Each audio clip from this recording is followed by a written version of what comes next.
kita mulai, izinkan saya membacakan susunan acara pada malam hari ini, yaitu yang pertama pembukaan, kedua pembacaan tata tertib, ketiga pemaparan materi oleh narasumber, yang keempat sesi pengenalan program tutornulis.id, yang keenam ada sesi tanya jawab Q&A, dan yang keenam ada sesi dokumentasi, dan yang terakhir penutup.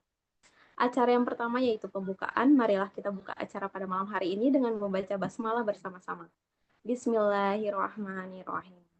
Oke, Bismillahirrahmanirrahim. acara selanjutnya yaitu pembacaan tata tertib kegiatan. Demi kelancaran webinar kita malam ini, teman-teman diimbau untuk yang pertama mengaktifkan fitur kamera jika memungkinkan. Yang kedua, memastikan mikrofon dalam keadaan mute saat narasumber menyampaikan materi. Dan yang terakhir, untuk pertanyaan dapat disampaikan pada sesi tanya jawab secara langsung atau melalui kolom chat. Selanjutnya kita masuk ke acara inti, yaitu pemaparan materi dari narasumber hebat kita. Tapi sebelum itu, izinkan saya membacakan profil singkat dari beliau terlebih dahulu nih. Narasumber kita malam hari ini adalah KM Ilham Dirwan, SSM Hum. Beliau merupakan lulusan S1 Sastra Inggris Universitas Negeri Makassar dan S2 Magister Ilmu Linguistik Universitas Airlangga. Luar biasanya nih teman-teman, Kak Ilham ini merupakan penerima beasiswa unggulan Puslap di jenjang S1 di UNM sekaligus S2 di Unair. Selain itu, beliau juga merupakan pendiri dari Pinisi Debating Society UNM.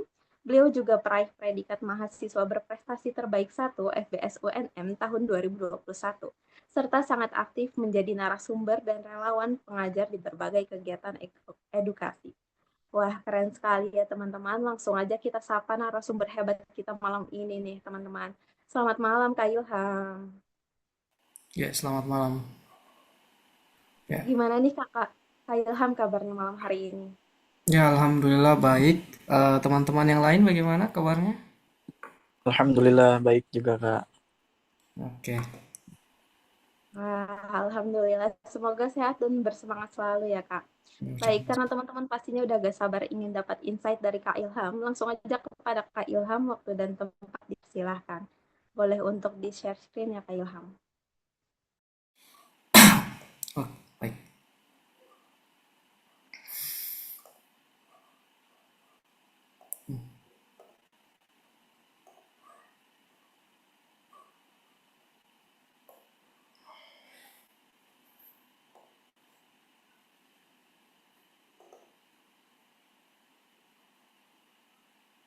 Ini kelihatan ya share screen-nya?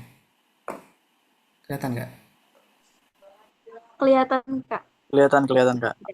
Oke, oke. Oke, assalamualaikum warahmatullahi wabarakatuh. Oke, mungkin bisa dijawab salamnya dulu. Oke, assalamualaikum warahmatullahi wabarakatuh.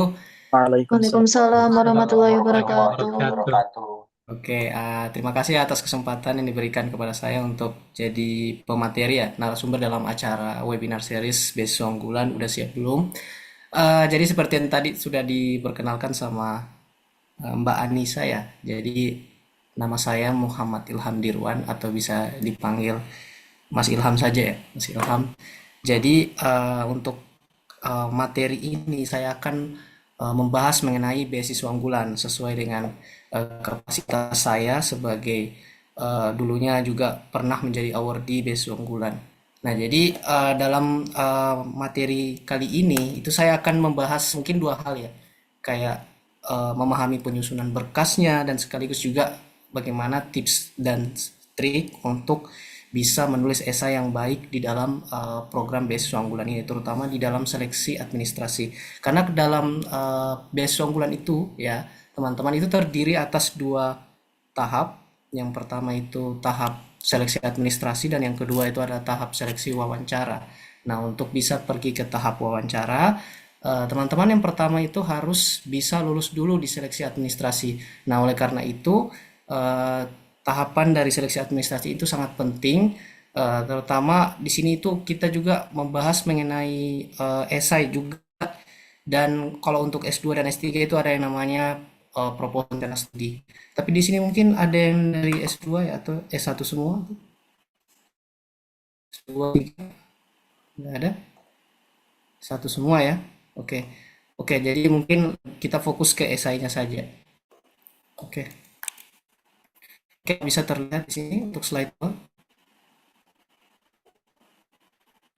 Terlihat? Terlihat. Oke. Eh, Sebelumnya saya mau tanya teman-teman di sini tuh dari mana saja asalnya kalau boleh tahu? Saya Fahri dari Banten, Kak. Banten ya. Ini rata-rata dari Jawa ada nggak? Dari Sulawesi atau dari Pulau Jawa, dari luar Pulau Jawa ada nggak? Ada Makassar di sini juga. Oh, ada Makassar. Oke, saya juga di kemarin kuliah di Makassar. Oke, oke. Salam kenal ya teman-teman. Oke, kita lanjut lagi. Jadi apa sih sebenarnya itu beasiswa unggulan? Jadi beasiswa unggulan itu adalah program pemerintah Indonesia yang dikelola oleh Pusat Layanan Pembiayaan Pendidikan atau disingkat jadi Puslapdik, Kementerian Pendidikan Dasar dan Menengah. Nah, dulunya ini masuk di kategori Kemendikbud. Nah, kemudian di tahun 2023 waktu saya masuk S2 itu berubah lagi jadi Kemendiktiristek. Nah, sekarang di tahun ini di era Bapak Prabowo itu kemudian diganti lagi menjadi Kemendikdasmen atau Kementerian Pendidikan Dasar dan Menengah. Nah, tapi untuk pusat layanan pembiayaan pendidikan ini masih sama, masih ada di naungan Kemendikbud pada dasarnya. Nah, jadi beasiswa ini itu memberikan biaya pendidikan kepada putra-putri terbaik bangsa yang diterima di perguruan tinggi baik dalam ataupun luar negeri untuk jenjang diploma, diploma 4 ya sama sarjana, magister dan juga doktor. Ini sumbernya bisa teman-teman dapat di website resmi beasiswa unggulan itu sendiri. Di sini dijelaskan apa sih beasiswa unggulan itu. Mungkin lebih jelasnya teman-teman bisa akses websitenya secara langsung. Nah, kemudian di sini ada beberapa persyaratan mungkin sangat penting untuk teman-teman catat ya. Ini saya berpedoman pada tahun lalu ya di tahun 2025. Karena biasanya persyaratan beasiswa unggulan itu tiap tahunnya itu beda-beda.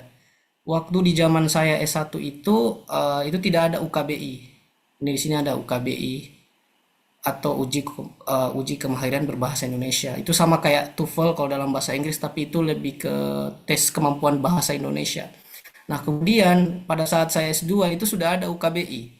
Nah, terus temanya juga itu berubah-ubah tiap tahun begitu. Jadi mungkin di sini kita juga perlu bahas terkait persyaratannya karena mungkin tidak akan terlalu beda jauh ya untuk terkait persyaratannya itu teman-teman mungkin akan mendapatkan di 2026 nanti di bulan nanti ya kemungkinan mungkin September atau Agustus buka beasiswa unggulan di tahun 2026. Nah, jadi persyaratan umumnya itu ada beberapa. Yang pertama itu mendapatkan rekomendasi dari institusi terkait. Nah, jadi misalkan teman-teman ada yang dari Universitas Negeri Yogyakarta atau dari Universitas Erlangga, itu minimal sudah ada dulu LOE-nya kalau masih mahasiswa baru. Apa itu LOE? Jadi LOE itu dia semacam apa ya? Itu kayak surat bahwa kalian itu sudah diterima di universitas itu. Kemudian yang kedua tidak sedang menerima beasiswa yang sejenis dari sumber lain. Jadi beasiswa yang sejenis itu maksudnya apa? Nah, beasiswa yang sejenis itu yang peruntukan dananya, biayanya itu, alokasi biayanya itu hampir kurang lebih mirip dengan beasiswa unggulan. Nah, jadi beasiswa unggulan itu dia membiayai 3 komponen. Komponen yang pertama itu komponen pendidikan, biaya pendidikan itu SPP ya, UKT. Kemudian yang kedua itu biaya buku. Terus yang ketiga itu biaya hidup. Nah, jadi kalau misalnya teman-teman sudah menerima beasiswa yang sudah mencakup ketiga komponen ini, itu kalian tidak bisa lagi mendaftar di beasiswa unggulan ini. Nah, tetapi kalau misalkan teman-teman mendapat beasiswa yang di luar dari komponen tersebut, misalkan pembiayaan dari segi contohnya, mungkin ada teman-teman yang apalagi S2 mungkin misalkan dapat beasiswa penelitian begitu. Nah, itu tidak masalah untuk daftar beasiswa unggulan. Nah, tapi kalau misalnya mencakup ketiga komponen tersebut itu tidak boleh. Nah, terus yang ketiga belum pernah menempuh pendidikan pada jenjang yang sama. Jadi ini yang mau ambil degree istilahnya kayak mau misalkan ada yang kuliah di 2 universitas yang berbeda untuk bisa dapat gelar yang banyak ya. Misalkan ada yang kuliah di UT terus ngambil juga kuliah di jurusan misalkan psikologi di Universitas Erlangga. Nah, itu tidak diperbolehkan untuk mendaftar ini. Misalkan dia sudah punya gelar S1 sebelumnya. Seperti itu. Nah, atau S2 atau S3. Nah, terus yang keempat, diterima di perguruan tinggi dalam negeri yang telah terakreditasi paling rendah itu baik sekali atau B. Nah, dan pada program studi terakreditasi atau perguruan tinggi di luar negeri yang diakui oleh Kementerian Pendidikan Tinggi, Sains dan Teknologi ini untuk persyaratan tahun lalu. Jadi sekarang ini namanya sudah berubah jadi Kementerian eh, Pendidikan apa ya, Kemendikti. Oh, sama ya, masih sama. Sama. Jadi untuk universitas yang tidak terdaftar, yang apalagi yang berada yang di luar dari Kementerian Pendidikan Tinggi, Sains dan Teknologi seperti misalkan UIN ya, itu kan UIN dari Kementerian Agama itu tidak diperbolehkan untuk mendaftar ini. Sebenarnya di tahun 2020 itu masih bisa ya. Di tahun 2020 itu banyak juga teman-teman dari UIN yang daftar beasiswa unggulan dan bisa lolos di program beasiswa unggulan itu. Tetapi karena sudah ada beasiswa khusus ya untuk eh, apalagi teman-teman di UIN, jadi makanya untuk beasiswa unggulan ini sudah tidak mengakomodir teman-teman yang bukan lulusan tapi mahasiswa dari Universitas Islam seperti itu. Jadi makanya hanya yang bisa daftar ini adalah mahasiswa yang telah diterima di universitas yang berada di bawah naungan Kementerian Pendidikan Tinggi, Sains dan Teknologi atau Kemendikbudristek. Kemudian tidak berstatus sebagai dosen, guru, tenaga kependidikan dan pelaku budaya. Ini mungkin yang teman-teman S2 sama S3 ya. Kalau S1 kan baru, apalagi masih kuliah kan ya. Nah, biasanya yang S2, S3 itu tidak diperbolehkan mendaftar kalau misalnya dia berstatus dosen, guru, tenaga pendidikan karena sudah ada beasiswa khusus yang mewadahi itu. Makanya untuk dosen, guru dan sebagainya itu tidak diperbolehkan untuk mendaftar ini. Terus habis itu ada beasiswa ya, ini diutamakan untuk beasiswa kelas reguler. Dan yang terakhir akan sangat diutamakan bagi teman-teman yang memiliki sertifikat prestasi baik secara akademik, non akademik di tingkat internasional atau nasional. Jadi kalau misalnya teman-teman punya sertifikat lomba, sertifikat beragam sertifikat prestasi lainnya, mungkin waktu SMA pernah ikut OSN dan lomba-lomba lain, mungkin bisa dimasukkan saja di dalam pendaftaran berkas beasiswa unggulan nantinya. Nah, itu jadi mungkin teman-teman bisa kumpulkan memang sertifikatnya, dicari-cari memang karena nanti ini pada saat pembukaan itu nanti akan ada website yang mengharuskan teman-teman untuk mengumpulkan berkas-berkas kayak sertifikat dan sebagainya. Kemudian ada yang namanya persyaratan khusus. Jadi untuk sarjana lulusan pendidikan menengah yang lulus pada tahun berjalan atau maksimal lulus 2 tahun sebelumnya dengan IPK minimal 2,75. Jadi sebenarnya beasiswa unggulan itu dia bisa juga untuk mahasiswa ongoing dia. Jadi tidak harus mahasiswa baru ya. Mungkin kalau di beasiswa lain mungkin itu harus mahasiswa baru. Kalau di beasiswa unggulan itu bagi teman-teman yang misalkan ongoing maksimal misalkan semester 3 itu masih bisa mendaftar di beasiswa unggulan. Kemudian untuk magister itu lulusan diploma 4 atau D4, sarjana S1 dengan minimal IPK 3,00, maksimal usia 31 tahun. Khusus untuk doktoral atau S3 itu lulusan magister IPK 3,00 dengan maksimal usia 45 tahun. Kemudian seperti yang tadi sudah saya sampaikan, ada yang namanya itu letter of acceptance-nya. Jadi bagi teman-teman yang memang nantinya mau mendaftar beasiswa unggulan, usahakan dimintai memang ini letter of acceptance ke kampus yang menerima kalian. Misalkan ada yang diterima di UM, Universitas Negeri Malang, nah itu mungkin bisa ditanyakan terkait LOA-nya, itu bisa diminta lewat email kalau tidak salah.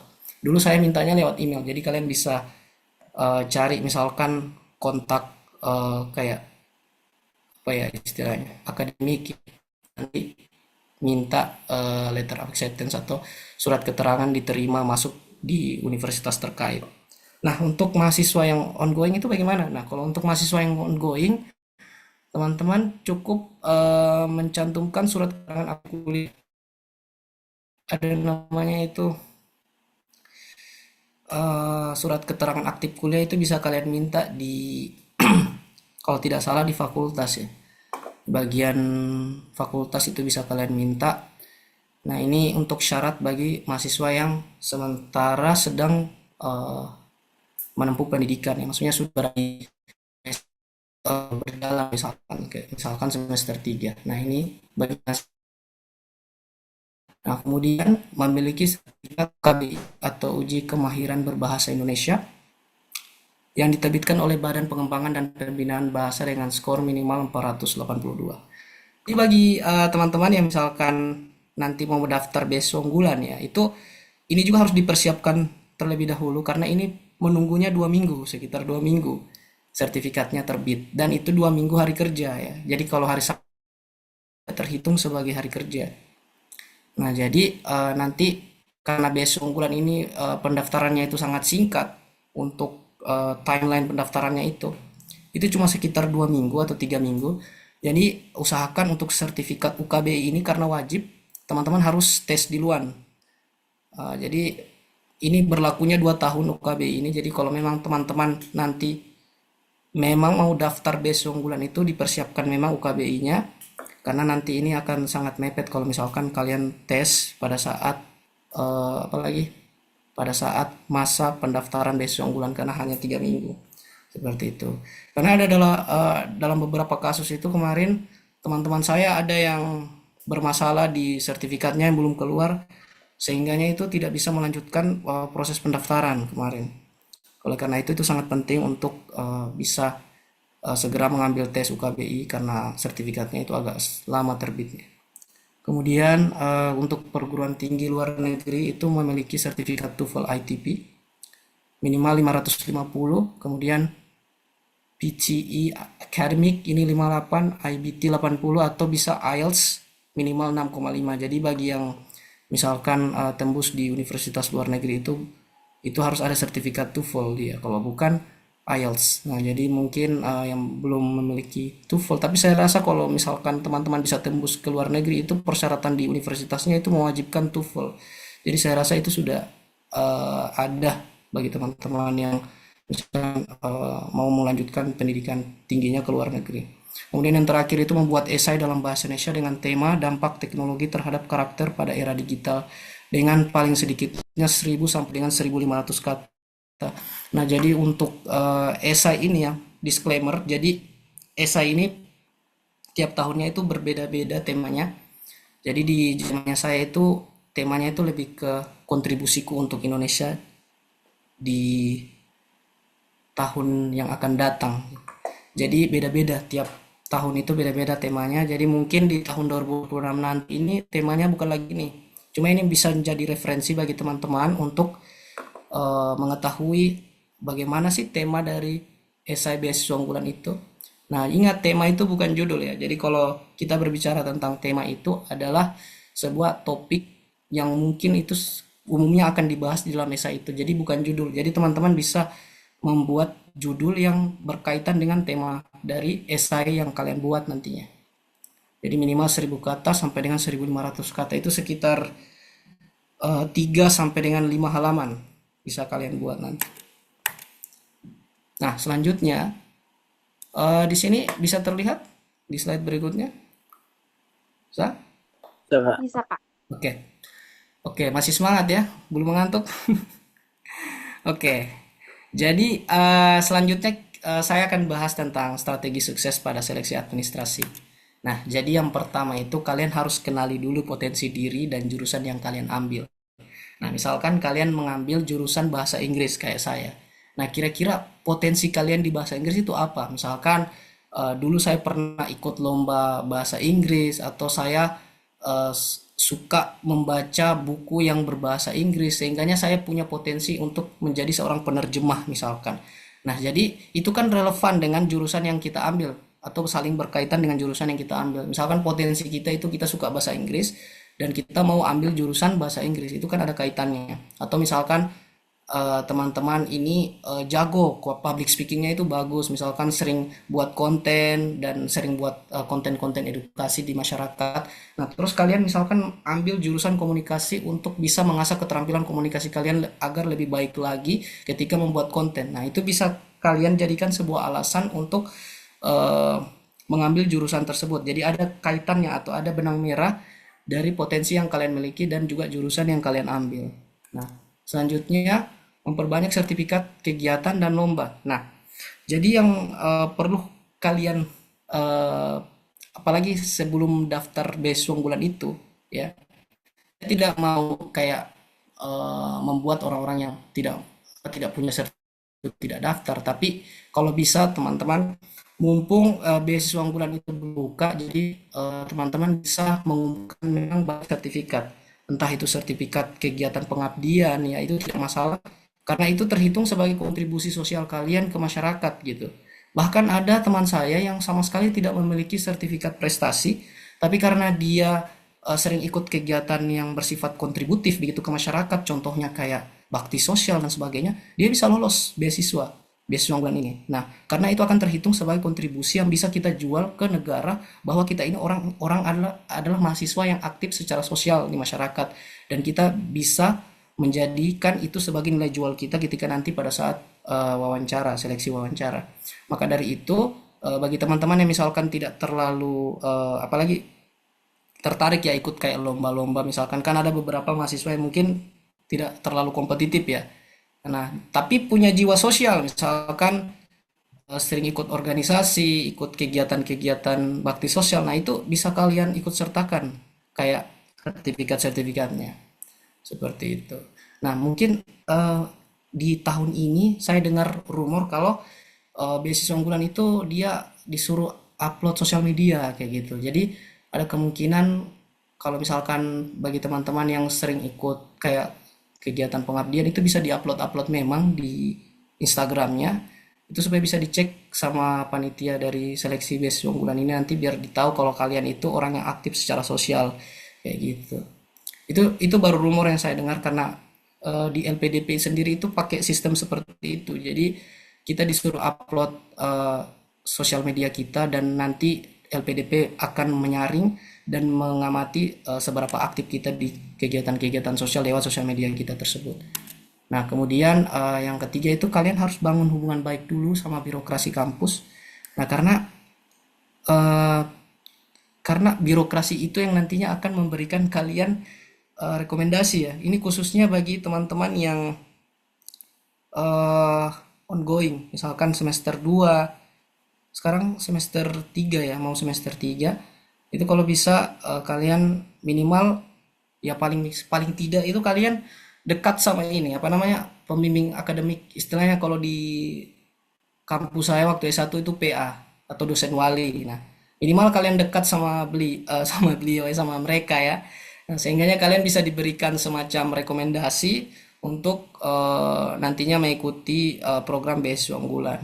Nah, di sisi lain juga kalau kalian bisa membangun hubungan baik dengan birokrasi itu, contoh mungkin dosen wali kalian, itu kalian juga akan diberikan semacam informasi terkait kapan beasiswa unggulan ini buka, dan mungkin lomba-lomba yang bisa kalian ikuti seperti itu. Jadi itu penting bagi kalian untuk berhubungan baik sama birokrasi di kampus. Nah, terus yang terakhir itu persiapkan berkas penting secepat mungkin. Nah, jadi seperti yang tadi saya sudah bilang itu terkait UKBI, TOEFL.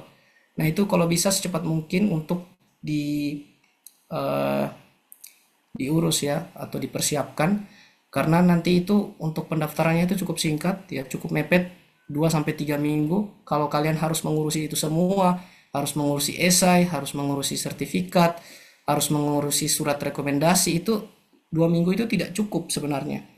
Jadi kalau bisa sebelum pendaftaran beasiswa unggulan itu kalian persiapkan memang berkas-berkasnya. Terutama nanti juga kalian bisa kalau bisa nanti ada rekomendasi itu template-nya bisa kalian download di kemendikdasmen.go.id. Nah, kalian bisa cek di situ template surat rekomendasi. Nah, itu bisa kalian gunakan dan kalian serahkan langsung sama misalkan orang-orang apalagi ya, dosen atau tokoh-tokoh masyarakat yang kalian kenal untuk dimintakan rekomendasi seperti itu. Nah, dan ada juga satu strategi yang mungkin perlu kalian ketahui. Dulu saya juga rekomendasi saya itu bukan cuma satu, jadi ada 2 birokrasi, ada 2 tokoh di kampus yang memang saya minta surat rekomendasi, wakil rektor 3 sama wakil dekan waktu itu. Nah, jadi mungkin teman-teman bisa pakai cara saya ya. Jadi saya waktu itu berpikir kalau semakin banyak rekomendasi yang diberikan, maka akan semakin besar peluang untuk lolos. Nah, jadi memang di panduannya itu tidak mengatakan kalau minimal satu, minimal dua itu tidak ada, tapi mungkin bisa kalian coba ikuti strategi saya kemarin, karena itu berhasil saya lakukan waktu saya S1 dan S2 juga saya coba itu dan berhasil seperti itu.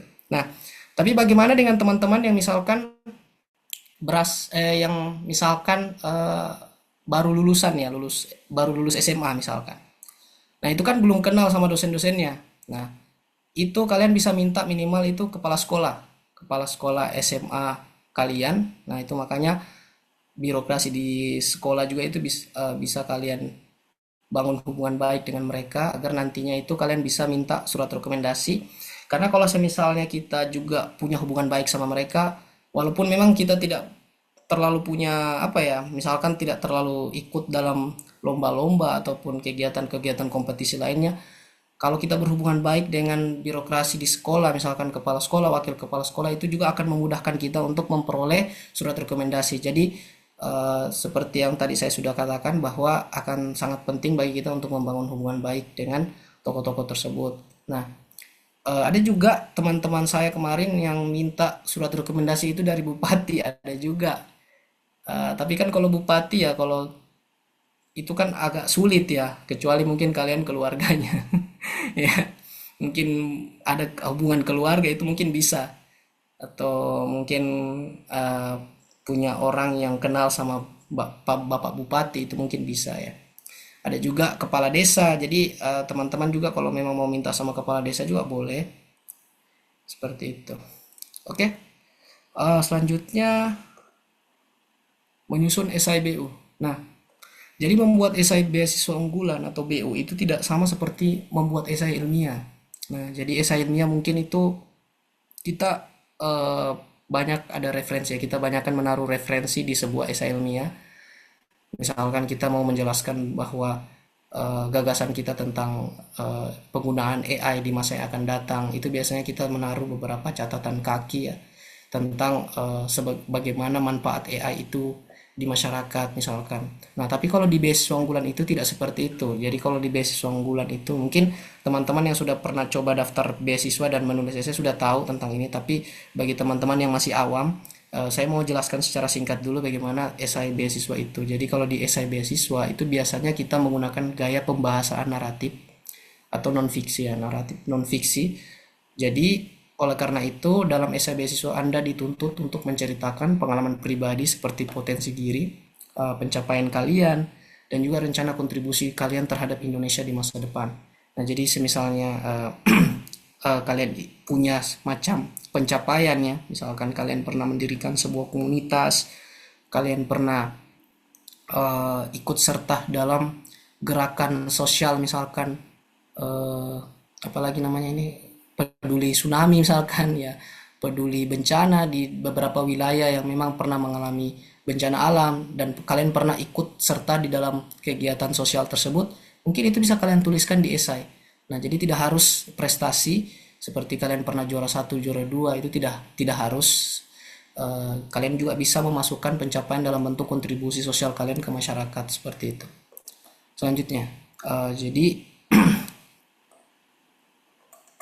oke, selanjutnya, jadi apa saja yang perlu ditulis di dalam esai itu? Nah, jadi yang pertama itu deskripsi diri kalian. Nah, jadi deskripsi diri kalian itu apa? Deskripsi diri kalian itu kayak kalian asal dari mana, nama kalian siapa, ya, terus kalian berapa bersaudara. Nah, mungkin kalian bisa deskripsikan kondisi keluarga kalian, asal daerah kalian, dan juga nama kalian. Itu bisa kalian taruh di paragraf awal dari esai tersebut. Nanti saya akan perlihatkan contoh esai saya, mungkin nanti saya cari supaya teman-teman bisa lihat secara real ya, secara autentik bagaimana bentuk esai beasiswa unggulan itu. Nah, terus yang kedua, kalian bisa jelaskan potensi yang kalian miliki. Nah, misalkan kalian orangnya jago matematika. Nah, kalian orangnya misalkan jago matematika ya. Nah, jadi kalau misalkan kalian jago matematika, dari kecil kalian sering ikut lomba dan sebagainya, kalian bisa jelaskan itu sebagai potensi diri kalian. Nah, kemudian alasan kalian mengambil jurusan tersebut. Misalkan kalian dari jurusan matematika. Nah, alasan kalian masuk di jurusan matematika itu karena sejak kecil kalian sangat tertarik di bidang matematika. Kalian bisa jelaskan kondisi yang melatar belakangi sehingga kalian itu sangat suka sama matematika. Misalkan sejak kecil, sedari kecil saya kerap melihat video-video yang bertemakan tentang edukasi matematika sehingga hal tersebut memotivasi diri saya untuk mengambil jurusan ini begitu. Nah, terus pencapaian yang pernah diraih. Nah, mungkin kalau misalkan teman-teman punya pencapaian terkait apalagi jurusan mungkin yang ada relevansinya sama jurusan yang kalian ambil, misalkan matematika ya. Kalian punya pencapaian pernah juara atau pernah jadi delegasi sekolah atau delegasi daerah kalian di ajang lomba kompetisi matematika tingkat nasional, misalkan tingkat provinsi, itu bisa kalian masukkan sebagai sertifikat prestasi kalau pada saat kalian daftar beasiswa unggulan nanti. Kemudian apalagi yang bisa kalian tulis di dalam esai tersebut ya isu sosial. Jadi dari penjelasan potensi kalian, kontribusi kalian, pencapaian kalian, kira-kira apa sih relevansinya sama permasalahan yang ada di masyarakat Indonesia saat ini. Misalkan jurusan kalian itu contohnya matematika. Nah, di Indonesia anak-anak Indonesia itu masih kurang tertarik belajar matematika. Kira-kira apa yang bisa kalian lakukan agar anak-anak di Indonesia itu tertarik untuk mempelajari matematika itu dengan cara yang menyenangkan, misalkan dengan mengaitkannya sama game misalkan. Ya, jadi kalian bangun sebuah aplikasi yang berbentuk game begitu, tapi ada kaitannya sama edukasi matematika, misalkan seperti itu. Nah, jadi itu masuk yang terakhir, kontribusi relevan untuk Indonesianya. Jadi kalian mengatakan kalau nantinya saya akan membuat sebuah aplikasi yang bisa membantu anak-anak Indonesia mungkin untuk lebih mudah mempelajari matematika secara menyenangkan. Dan jadi itu bisa masuk ke kontribusi kalian yang relevan dengan jurusan yang kalian ambil ke Indonesia di masa yang akan datang, seperti itu. Nah, ini ada kaitannya juga sama teknologi. Oke. Eh, kurang lebih sampai situ ya. Ini bisa saya perlihatkan esai saya, boleh? Boleh Kak, Mas. Mas? Boleh, Ya. Kak Ilham. Oh ya. Iya. Boleh.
Ya. Bisa terlihat ini untuk file saya di screen-nya? Bisa? Bisa Kak. Oke, jadi ini contoh esai saya waktu S2 ya. Waktu S1 saya sudah tidak dapat di mana, mungkin di laptop lama waktu itu. Nah, ini untuk S2. Jadi kemarin itu tema waktu S2 itu temanya ini, kontribusiku untuk Indonesia setelah menyelesaikan studi. Ini beda lagi kalau di S1. Waktu di tahun 2020 saya daftar itu temanya beda juga. Semua saya sudah lupa. Intinya ada masa depan di akhirannya. Nah, ini judul Mengasah Jiwa Pelajar Pancasila Nasionalis dan Bertiga di Daerah Pelosok Melalui Karya Sastra. Nah, kebetulan saya ini dari sastra Inggris.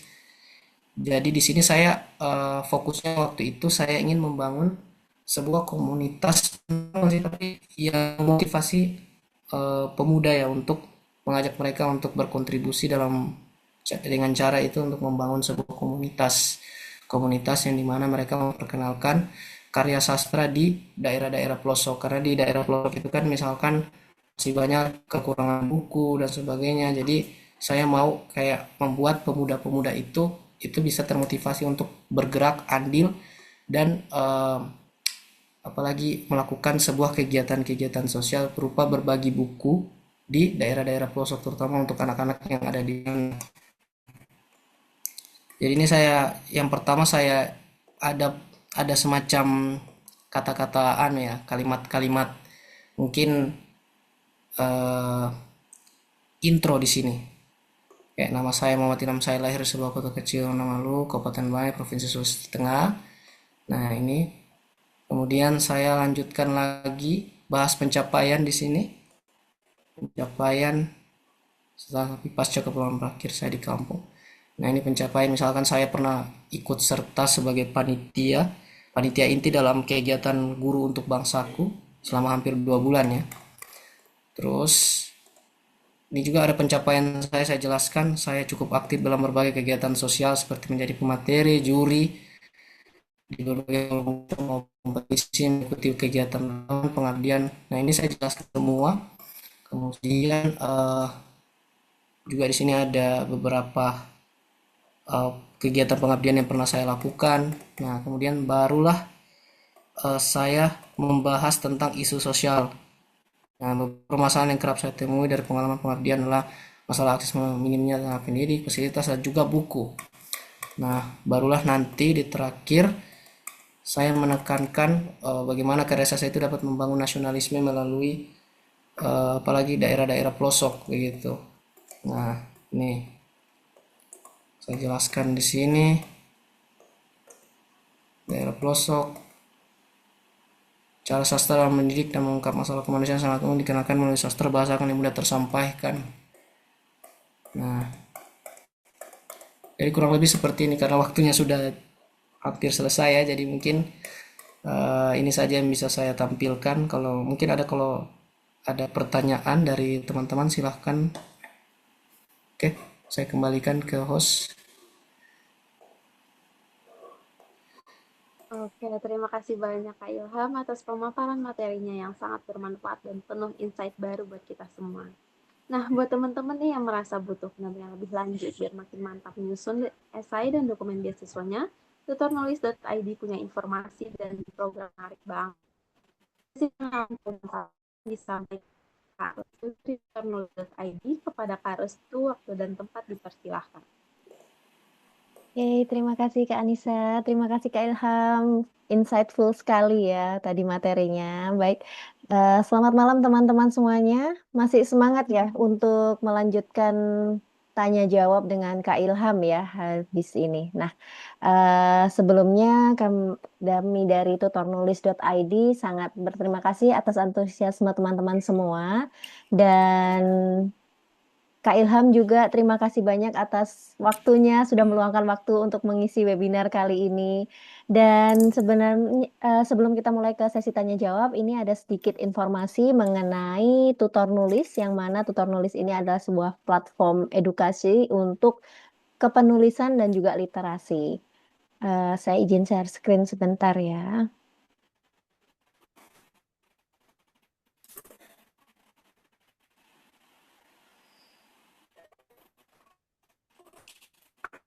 Baik, apakah sudah terlihat?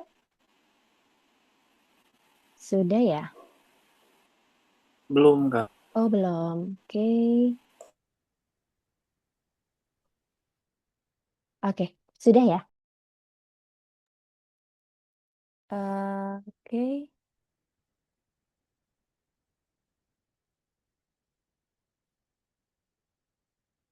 Oke, apakah sudah terlihat teman-teman? Sudah Sudah, Kak. aman ya? Sudah. Oke, thank you. Aman, Kak.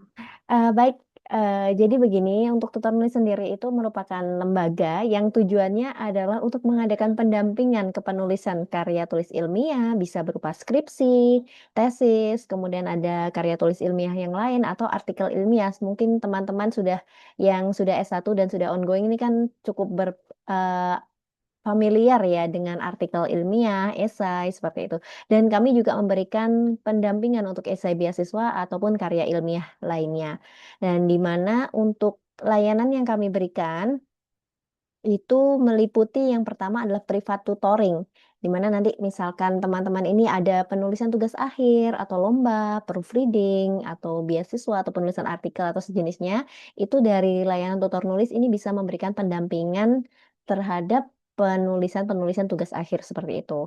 Dan selain itu, kami dari tutor nulis juga memberikan layanan speaker, di mana ketika mungkin teman-teman dari himpunan mahasiswanya ingin ada kegiatan, kemudian membutuhkan pembicara atau narasumber yang mana di sini untuk red card-nya biasanya cukup tinggi. Nah, dari tutor nulis ini memberikan red card yang cukup terjangkau seperti itu. Selain itu, kami juga memberikan layanan untuk juri, di mana ketika mungkin acara atau event yang diselenggarakan oleh teman-teman ini membutuhkan juri yang seperti halnya yang saya sampaikan tadi untuk red card-nya itu terjangkau, maka kami bisa menghadirkan juri ataupun penilai untuk kompetisi ilmiah dan juri ataupun speaker yang kami sediakan itu adalah yang berkompetensi di bidangnya masing-masing seperti itu.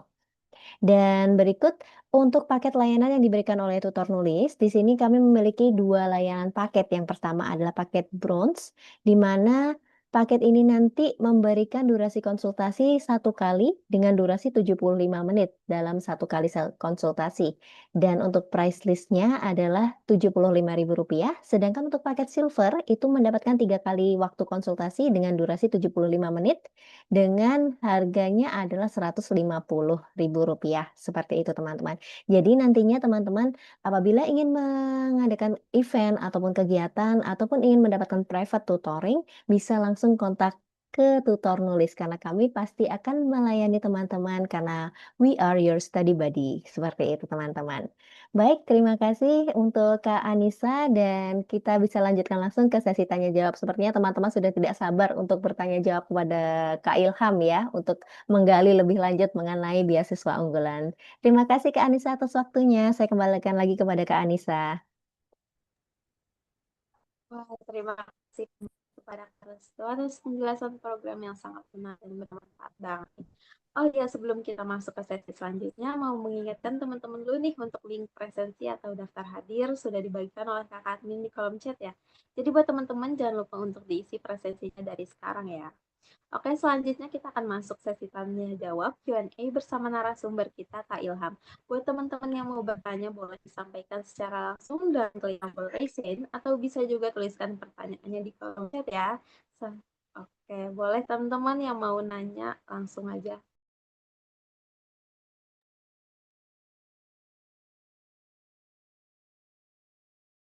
Tuh Celia mungkin, Celia Dwi Utami.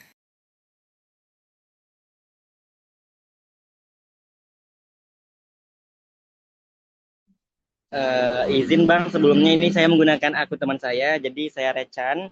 Saya merupakan mahasiswa dari Universitas Riau.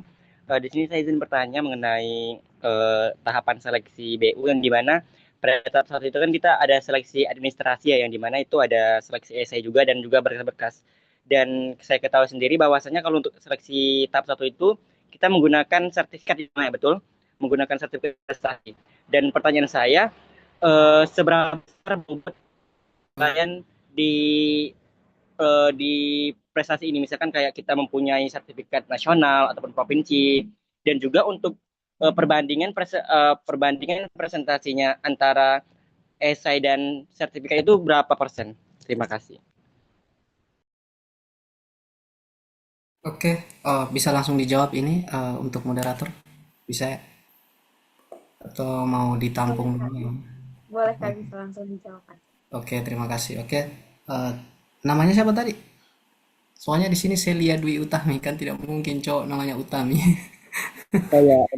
Saya Rehan. Rehan, oh iya, oke. Terima kasih Rehan atas pertanyaannya yang sangat menarik ya pertanyaannya. Jadi ini juga memancing diskusi juga terkait eh, bagaimana sih bobot penilaian dari beasiswa unggulan itu. Jujur saya tidak pernah tahu ya tentang bobotnya seberapa besar peluang untuk lolos kalau misalnya itu sertifikat nasional ataupun misalkan esainya bagus. Eh, tapi kalau kalian memiliki sertifikat semakin ya intinya semakin banyak sertifikat yang kalian miliki dan semakin kuat skala dari prestasi yang kalian pernah peroleh itu akan semakin memperbesar peluang kalian lolos. Nah, skalanya misalkan kayak nasional, kabupaten, kan yang lebih besar nasional kan ya. Nah, jadi kalau saya misalnya kalian lebih banyak memiliki sertifikat nasional itu akan lebih memperbesar peluang kalian lolos. Tapi ingat itu tidak menjadi patokan ya. Memang hanya memperbesar peluang, itu hanya memperbesar peluang saja, tapi tidak memberikan jaminan kalian lolos. Karena kemarin ada yang saya mentoring itu ada sekitar 6 orang, ada dua tidak lolos dan satunya itu dia mahasiswa UGM. Saya tanya waktu itu, saya tanya apa saja prestasi yang pernah kamu peroleh misalkan. Terus dia bilang dia pernah ikut lomba kimia ya waktu dia. Nah, saya rasa itu cukup prestasi yang bagus, tapi sayangnya dia tidak lolos berkas begitu. Nah, bisa jadi misalkan dia ada satu berkas yang dia lompati atau dia luput ya, atau bisa jadi juga esainya kurang menarik. Nah, jadi mungkin esai juga itu akan sangat berpengaruh besar bagi kelulusan kalian di tahap satu ini. Jadi usahakan esainya juga itu menarik ya, tidak misalkan asal-asalan buatnya. Yang misalkan kalian punya banyak prestasi di bidang contoh misalkan karate, sertifikat kayak basket apa kan biasa ada yang orang apalagi ya yang orang-orang yang prestasinya itu lebih ke non akademik contohnya kayak olahraga dan jurusannya itu misalkan jurusan ilmu olahraga dan dia punya banyak sertifikat di bidang olahraga. Nah, terus dia dengan entengnya dia bilang sertifikat saya juga kan banyak ya. Jadi esainya itu sudah tidak usah terlalu kayak bagus gitu kan. Nah, itu juga perlu kalian garis bawahi bahwa esai juga itu penting. Jadi jangan karena prestasi kalian banyak esainya juga kalian buat asal-asalnya saja seperti itu. Jadi keduanya itu harus balance begitu. Cuma kalau misalkan dibandingkan sama misalkan orang yang buat esai yang sama-sama bagus, yang satunya itu berprestasi sama yang satunya itu kayak tidak terlalu banyak sertifikat prestasinya, jelas yang akan lebih besar peluang lolos itu yang lebih banyak sertifikat prestasinya seperti itu. Semoga menjawab tadi ya. Baik Bang, terima kasih ya Bang. Oke, sama-sama. Oke, yang lain mungkin?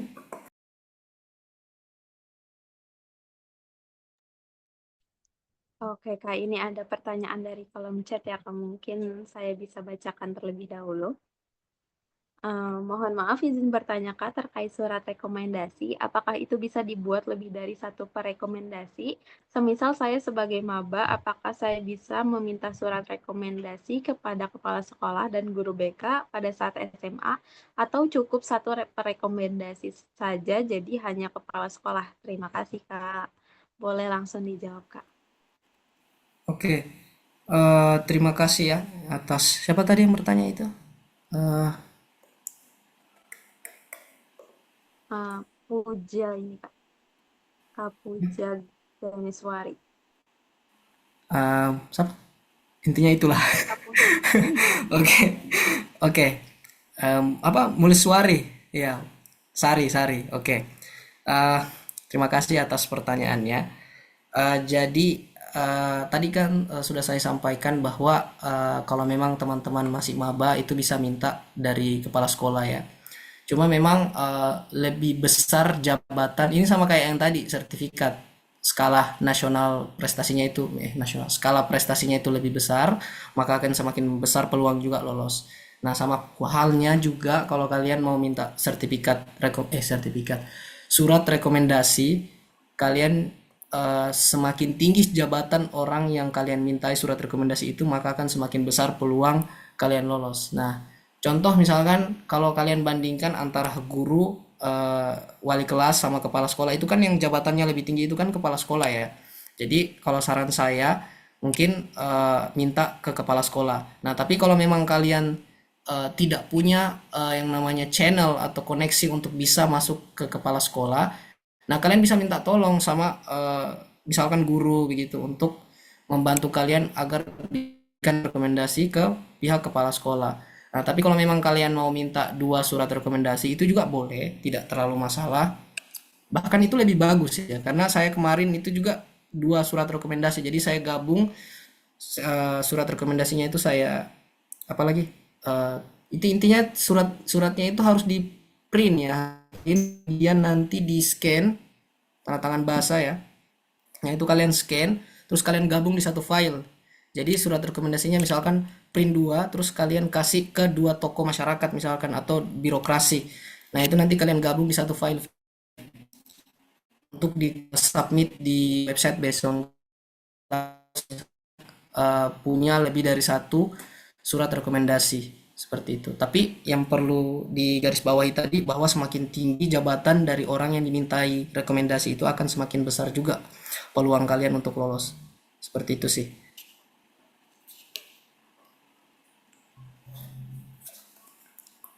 Oke. Oke, Kak. Untuk Kak Puja, apakah sudah terjawab? Oke, mungkin sudah kali ya, Kak. Untuk yang teman-teman yang lain, apakah ada yang mau ditanyakan? Boleh langsung raise hand aja ya.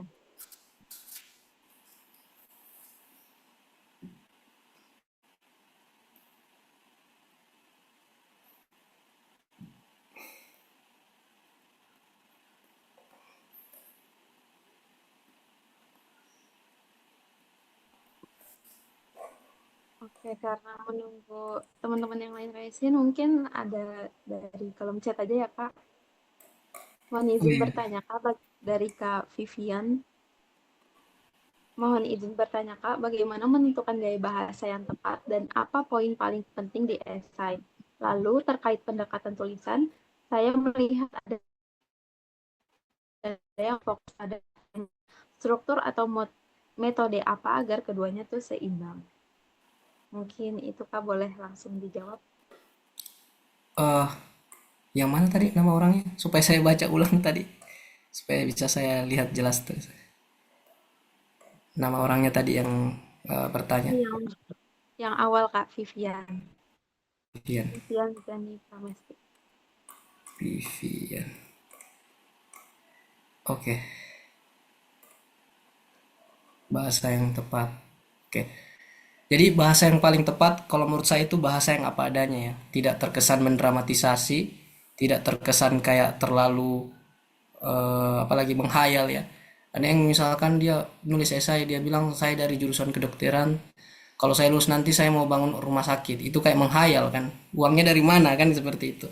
Nah, jadi tidak usah menulis sesuatu yang terlalu apalagi ya, terlalu cita-citanya itu terlalu besar yang mungkin tidak bisa kalian lakukan ke depannya. Tapi tulislah sesuatu yang apa adanya gitu. Misalkan kalian melihat bahwa kondisi sosial di masyarakat di desa kalian misalkan contohnya itu kurangnya di sini, kurangnya misalkan di kesehatan. Nah, kira-kira apa sih yang bisa kalian lakukan kontribusi ke depannya? Ya, bisa memberikan apalagi kayak konsultasi kesehatan gratis ke masyarakat di desa kalian seperti itu.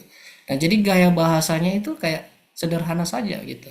Kalian pakai bahasa yang baku, bahasa Indonesia yang baik. Kalau bisa jangan dicampur dengan bahasa Inggris karena ini kan beasiswa unggulan ini kan beasiswa pemerintah Indonesia. Jadi kalian yang mau dilihat sini seberapa nasionalis jiwa kalian, seberapa besar kontribusi kalian nanti ke masyarakat sehingga itu bisa layak memperoleh beasiswa. Jadi kalian harus menggunakan bahasa Indonesia yang baik dan benar.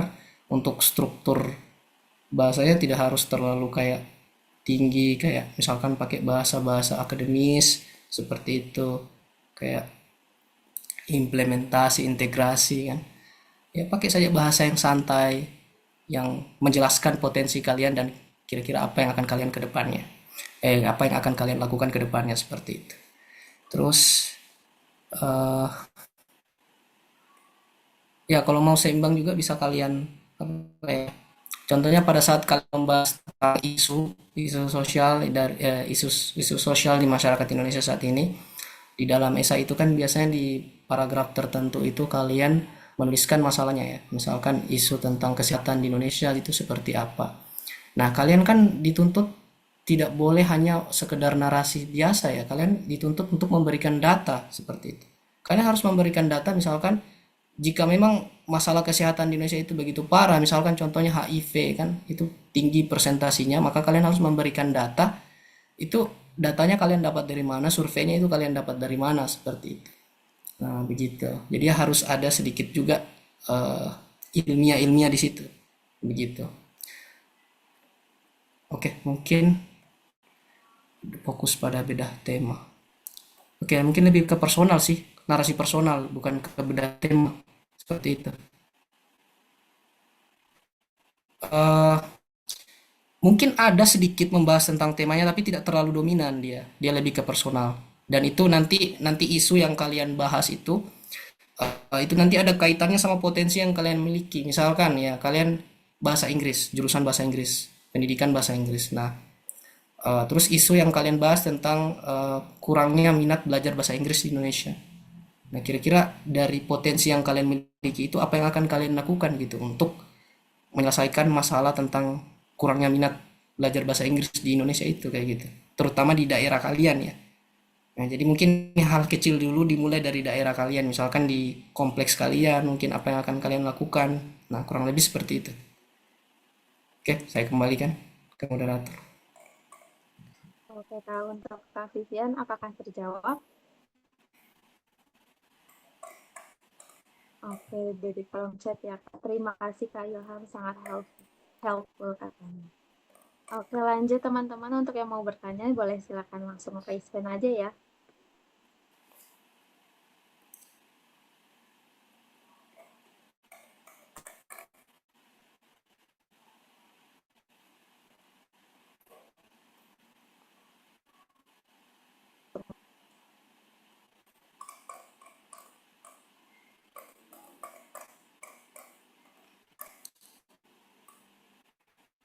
Teman-teman, atau lagi dari kolom chat lagi ya, Kak?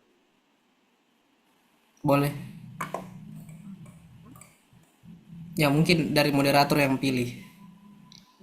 Takutnya nanti saya dibilang pilih-pilih kan.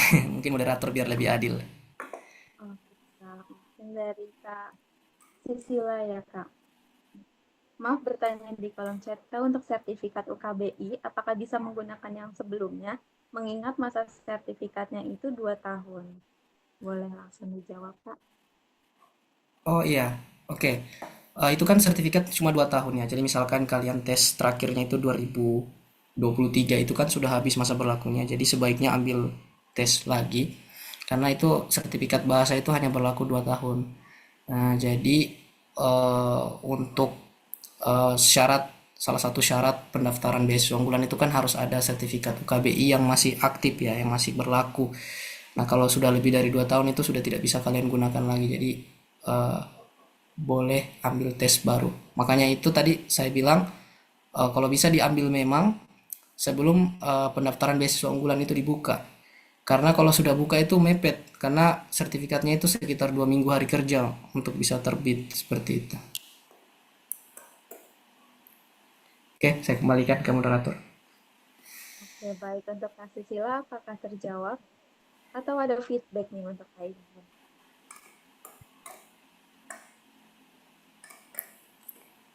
Oke, mungkin sudah terjawab ya, Kak. Selanjutnya teman-teman yang ingin bertanya boleh langsung raise hand aja ya.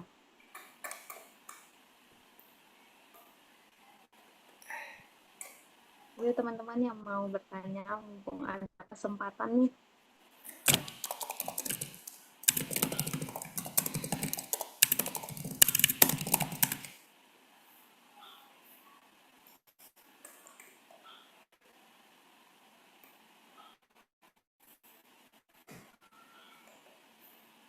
Oke, Kak, mungkin dari kolom chat lagi ya, karena belum ada teman-teman yang untuk raise hand nih, Kak. Kita lanjut aja Ya, kalian. Dari Kak Abizar nih Kak, saya izin bertanya, saya memiliki sertifikat duta dan juara 2 tim yang diselenggarakan oleh AHM. Apakah sertifikat tersebut termasuk prestasi non-akademik Kak? Boleh langsung dijawab ya Kak. Yang mana orangnya lagi tadi namanya? Maaf Kak, yang Abizar Muhammad Zulman. Oh, Abizar. Abizar. Oke. Duta juara 2 tim ini saya.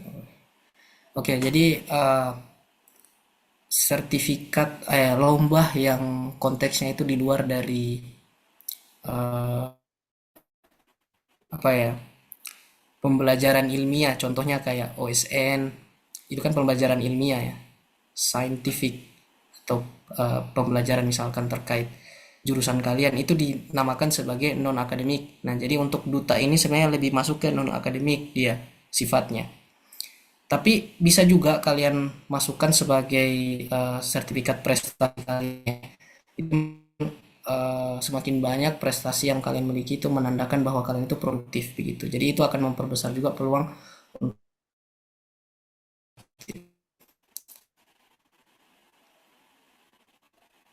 Iya, itu sih. Soalnya ada teman saya kemarin juga lolos beasiswa pakai sertifikat duta begitu.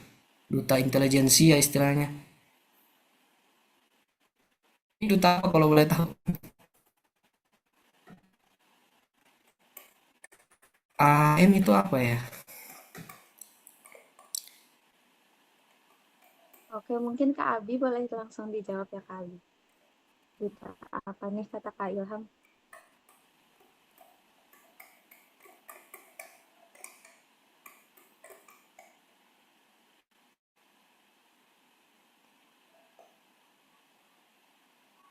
Duta aksi remaja sehat. Oh ya, ya mungkin boleh ya. Saya rasa boleh. Apalagi kalau saya misalnya itu berkaitan dengan jurusan kamu. Misalkan ini kan duta aksi remaja sehat. Nah, dan kamu misalkan dari jurusan kesehatan masyarakat atau dari jurusan yang berkaitan dengan kesehatan seperti keperawatan atau kedokteran, kesehatan masyarakat. Nah, itu akan sangat bagus kalau misalkan bisa di-include atau dimasukkan sertifikat terkait kedutaan, kedutaan, sertifikat duta-duta itu. Jadi boleh. Tapi kamu bukan dari jurusan kesehatan tidak masalah juga untuk di submit sertifikat duta aksi remaja itu. Seperti itu. Oke, saya kembalikan ke moderator. Oke Kak Abi, apakah terjawab ya? Oke, mungkin udah terjawab ya Kak Ilham. Untuk teman-teman yang lain, kalau misal ada yang mau ditanyakan, boleh langsung raise hand ya.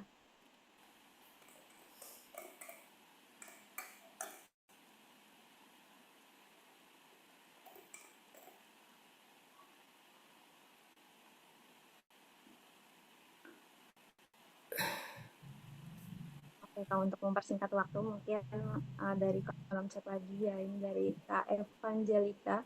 Saya ingin bertanya Kak, apakah template surat rekomendasi dan surat pernyataan sama setiap tahunnya? Oke.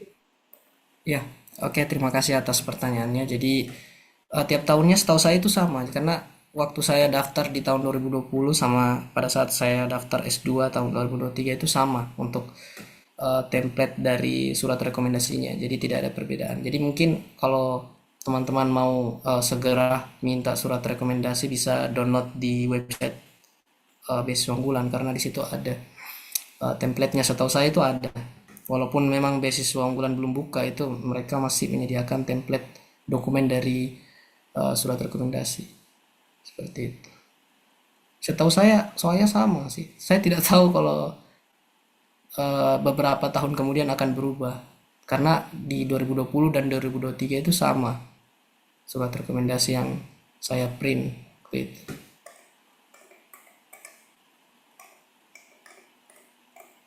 Jadi selalu sama ya Kak setiap tahunnya.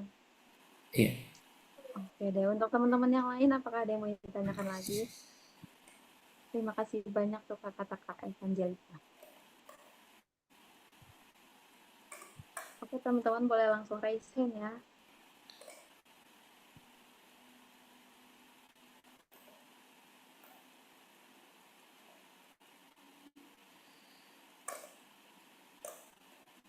Oke Kak, sambil menunggu teman-teman yang raise hand mungkinnya dari kolom chat lagi nih. Dari Kak Fahris, izin bertanya Kak, saat tahap wawancara, hal apa saja yang paling diperhatikan oleh reviewer? Oke, ini sebenarnya ini belum belum saatnya bertanya wawancara ya, tapi tidak apa-apa saya jawab saja.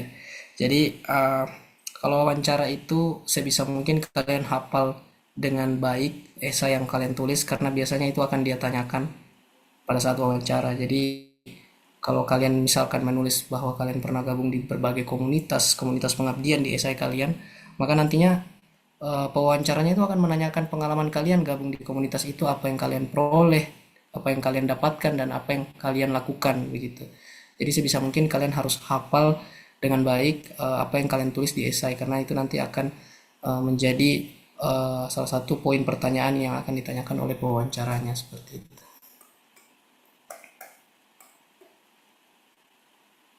Ya, baik, mungkin yang buat wawancara itu aja ya.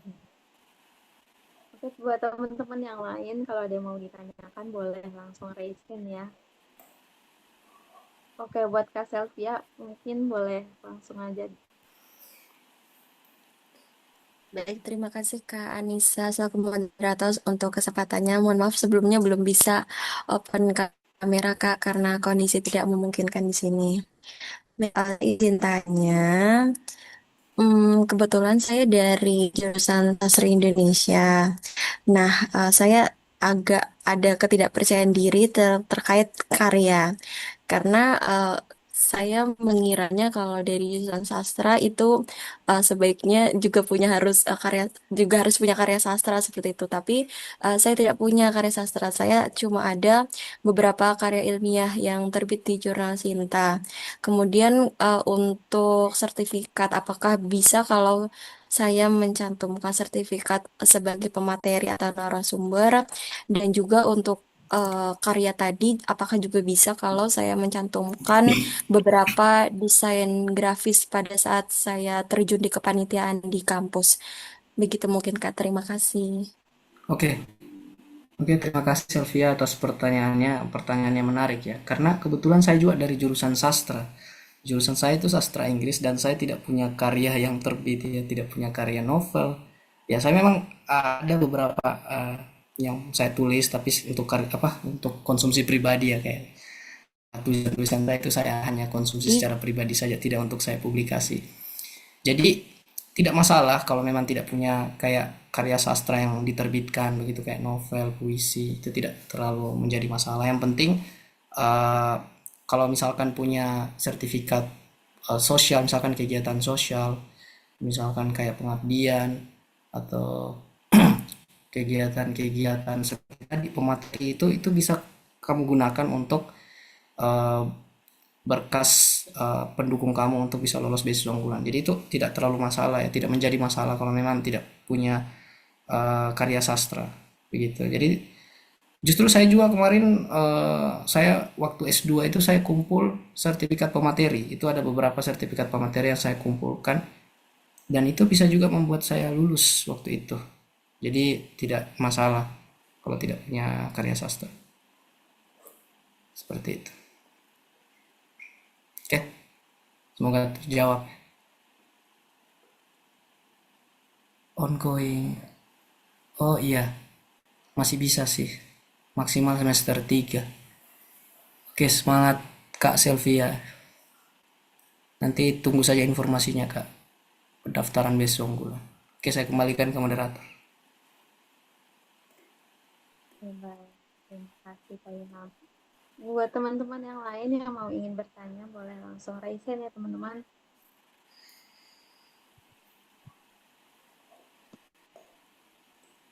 Oh iya, itu tadi karya ilmiah ya. Itu juga bisa kalau memang mau gunakan itu. Sertifikat karya ilmiah. Karena kalau S2 kan pasca sarjana itu dia fokusnya ke penelitian ya. Jadi itu lebih bagus lagi kalau pakai karya ilmiah. Itu sih. Oke, tambahan saya sedikit.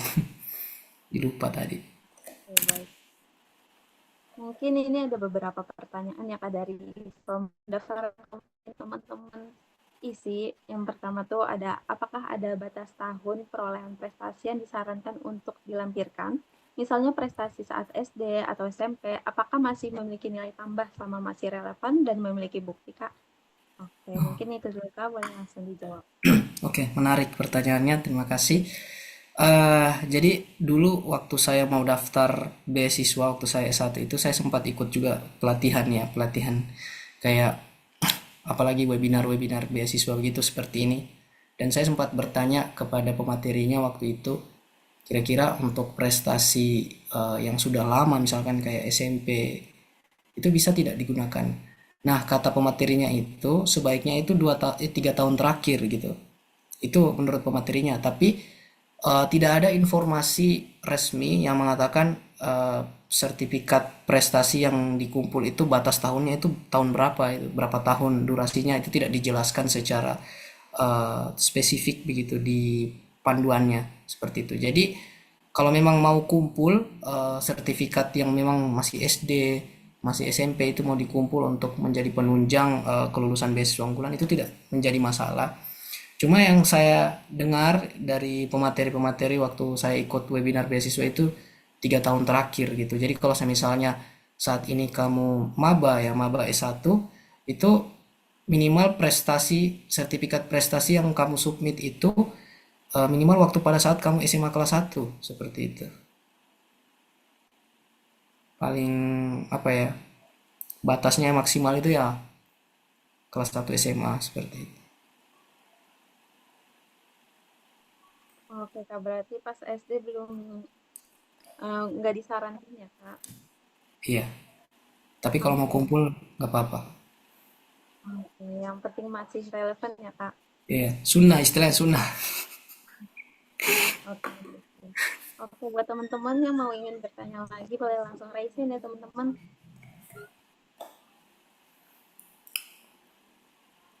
Oke, oke, mungkin ada Kak Vito Sandiazaki, boleh langsung disampaikan ya pertanyaannya.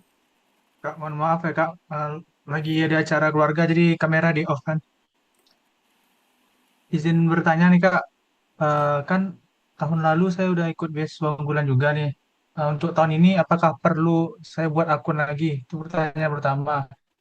Kedua, Kak, bagaimana cara pembuatan esai kita tuh agar dilirik langsung oleh eh, penilai itu Kak. Jadi di notice gitu esai kita unik Kak. Ada tipsnya nggak Kak? Makasih Kak. Oke, terima kasih ya Vito atas pertanyaannya. Ya, apakah perlu buat akun lagi kalau saya misalnya pernah daftar? Eh, Perlu, karena soalnya saya daftar waktu S1 itu 2020, kan saya sudah punya akun. Nah, pada saat saya daftar lagi di S2 2023 itu 3 tahun kemudian itu saya harus buat akun lagi. Jadi perlu buat akun lagi, akun baru gitu. Tidak bisa menggunakan akun yang pernah dipakai atau akun lama. Nah, kemudian untuk tips agar esai unik, ini sebenarnya juga tadi saya sudah bahas, tapi mungkin ada tambahan yang bisa saya sampaikan ya. Mumpung diingatkan sama Vito juga pertanyaannya. Jadi, uh, jadi kalau untuk mau buat esai yang menarik itu ya, sebenarnya ini kan yang daftar biasanya puluhan ribu, bisa sampai 20.000, 30.000. Waktu tahun 2020 itu 80.000 kalau tidak salah. Itu ada di Google, bisa kalian cari pendaftar beasiswa unggulan tahun 2020. Itu ada pembuat pendaftar itu ada 80.000, yang lulus itu 2.000. Tapi di tahun 2023 itu ada 19.000 seperti itu. Nah, jadi sekitar lebih dari 10.000 gitu. Nah, jadi kan logikanya tidak mungkin panitianya itu memeriksa secara sepenuhnya esai kalian itu kan. Yang misalkan kalian satu peserta itu ada esainya itu 6 halaman. Nah, itu tidak mungkin dia baca secara penuh. Nah, biasanya kalau misalkan dari paragraf awal itu esainya sudah tidak menarik, biasanya sudah tidak dilanjut begitu. Jadi yang perlu kalian ketahui adalah kalau kalian mau buat atau kalimat pertama kalian itu sangat menarik begitu, eye catching istilahnya. Eye catching itu maksudnya kayak menarik untuk dibaca. Misalkan kalian bisa taruh semacam quotes atau mungkin pepatah atau mungkin sedikit bahasa-bahasa sastra begitu di awal, itu untuk memancing ketertarikan dari reviewernya bahwa ini menarik begitu untuk terus. Nah, karena kalau misalkan dari awal saja sudah membosankan bacaannya, biasanya itu si reviewernya itu tidak akan melanjutkan bacaannya. Jadi bisa jadi esai kalian itu langsung ditolak begitu.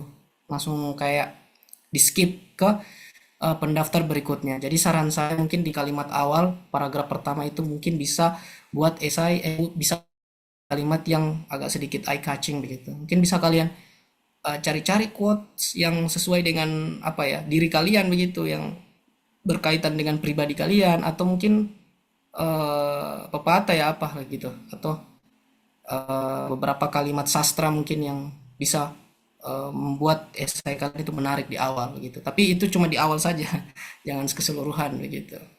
Nah, oh iya, oh iya kayaknya cuma itu ya pertanyaannya tadi. Kak, mau nanya satu lagi Kak, boleh Kak? Oh ya boleh silakan.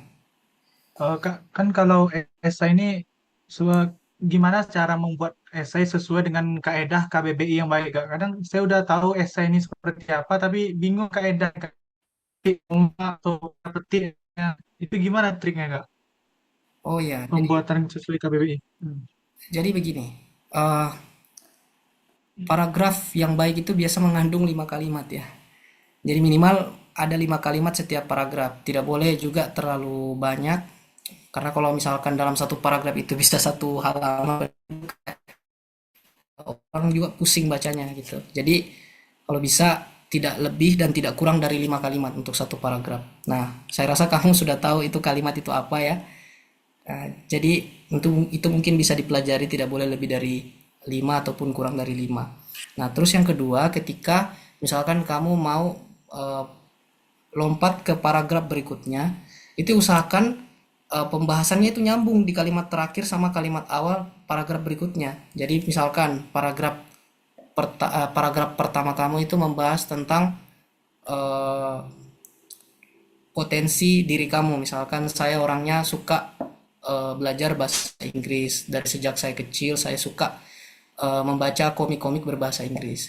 Nah, di paragraf berikutnya kalimat awalnya itu kalian nyambung lagi. Kira-kira seberapa penting bahasa Inggris itu bagi remaja misalkan. Seberapa penting bahasa Inggris itu bagi seorang pelajar untuk dipelajari. Nah, jadi kayak nyambung begitu kan. Nah, paragraf pertama bahas ke potensi diri kamu tentang bahasa Inggris, skill bahasa Inggris yang kamu miliki. Terus paragraf kedua kemudian membahas seberapa penting bahasa Inggris itu, skill bahasa Inggris itu bagi seorang pelajar, kayak begitu. Kan itu nyambung ya. Itu namanya bridge atau jembatan antara yang menghubungkan antara paragraf 1 sampai paragraf 1 dan paragraf lainnya gitu. Ya, kurang lebih itu. Saya harap dapat menjawab pertanyaan dari Vito. Makasih Kak. Ya, sama-sama. Oke, baik. Buat teman-teman masih ada waktu nih untuk sesi tanya jawab, boleh langsung raise hand ya.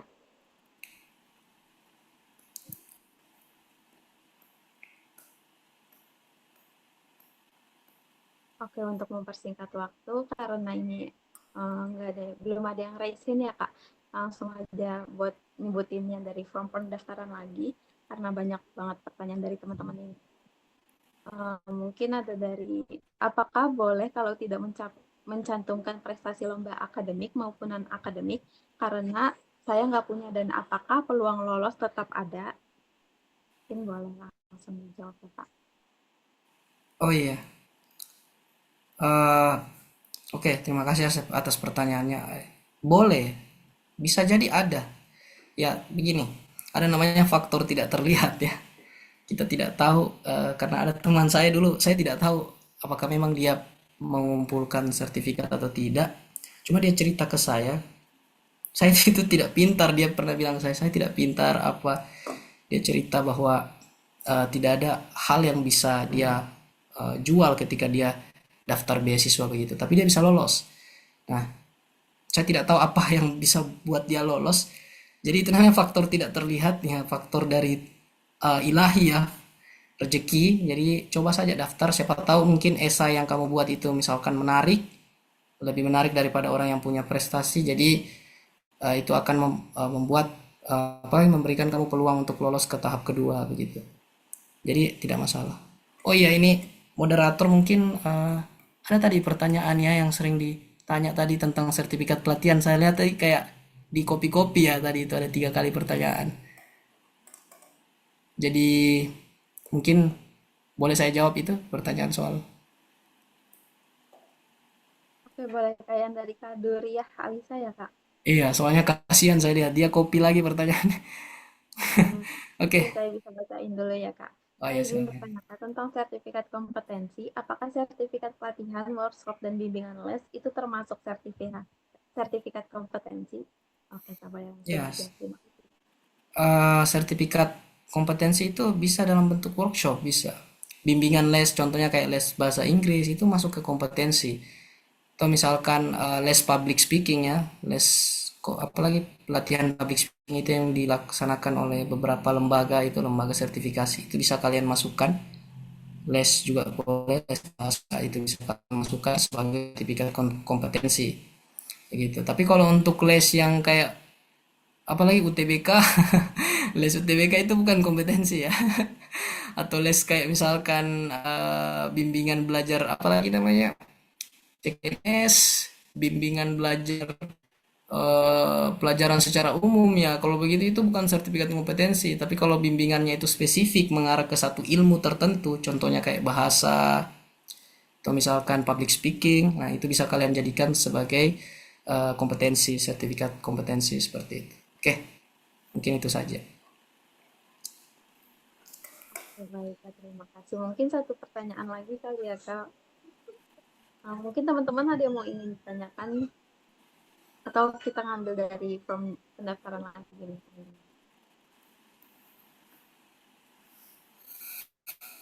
Izin bertanya Kak. Oke, boleh Ya, langsung ditanyakan. baik terima kasih Kak. Saya Muhammad Fadlan Akbar, mahasiswa Teknologi Pendidikan. Saya ingin bertanya terkait dengan esai Kak.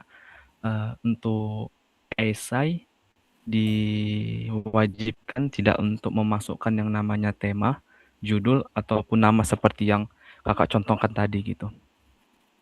Itu Mungkin itu sebenarnya dan saya ya. mohon maaf juga belum bisa ngidupkan kamera Kak. Terima kasih Kak.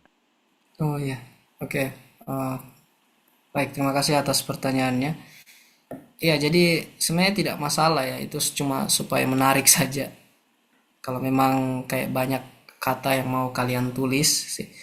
Biasanya kan itu kalau kita tuliskan judul di situ itu kan memakan kata ya, memakan apalagi karena maksimal kata yang ditulis itu cuma 1.500. Jadi kalau misalnya kalian mau menulis banyak hal, tidak masalah kalau kalian tidak tuliskan judul di esai kalian sebenarnya.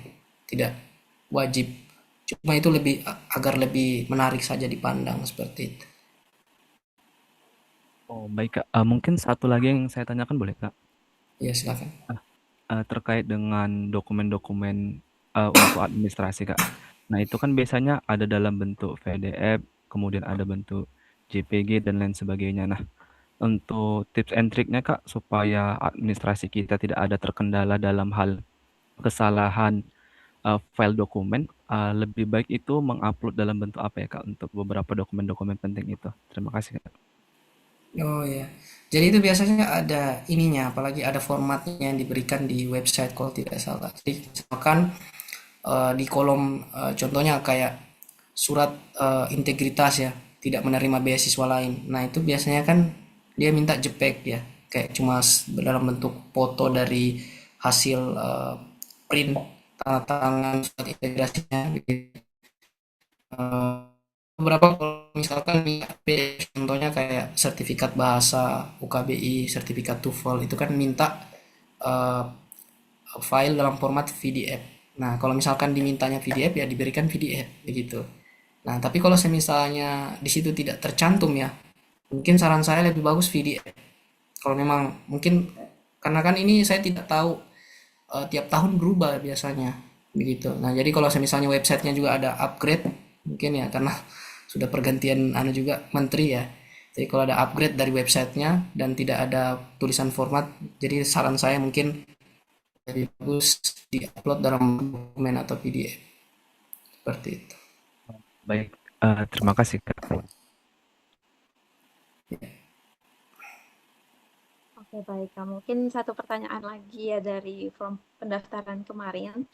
Untuk bagian daftar karya pada pendaftaran beasiswa unggulan, apakah yang dimaksud harus Apakah yang dimaksud harus berupa karya seperti buku, jurnal, atau penelitian, atau karya sederhana seperti desain konten, video, poster edukasi, maupun media publikasi organisasi juga dapat dicantumkan apabila memang kita yang membuatnya. Mungkin itu aja, Kak. Boleh langsung dijawab.